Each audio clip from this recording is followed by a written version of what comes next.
औषध नाही, इंजेक्शन नाही, आता ऑपरेशन शिवाय पाठ आणि मानेच्या दुखण्यापासून आराम मिळवा. NC wellness centre, Naval petrol पंपासमोर, रेल्वे लाईन, सोलापूर.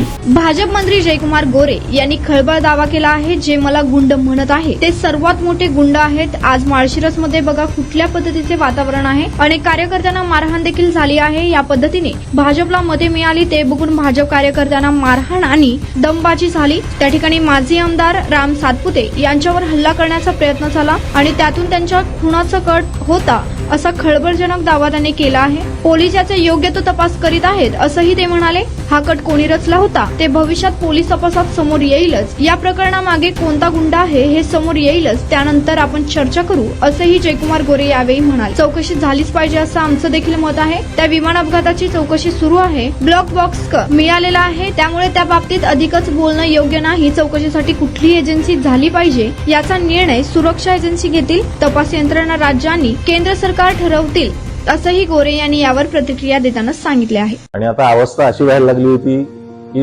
मी बसत किंवा उभं राहत नव्हतो तर जास्तीत जास्त झोपून राहायचा प्रयत्न करायचो. सलगपणे आपण एखादं काम करायला लागलो की बॅकमध्ये पेन येतोय. सुरुवातीला मी त्याला इग्नोर करायचा प्रयत्न केला. त्याच्यानंतर मला जाणवलं की इग्नोर करून हे काही कमी होत नाही. या ट्रीटमेंटच्या दरम्यान मला कुठल्याही गोळ्या किंवा इंजेक्शन घेण्यासाठी सुचवलं गेलं नाही. मला पाठदुखीचा खूप त्रास होता. आयुष हॉस्पिटल जयसिंगपूरमध्ये दाखवलं. त्यांनी त्यावर मला सर्जरीचा सल्ला दिला. त्यामुळे मी आज साधारणपणे 90% पर्यंत रिलीफ आहे.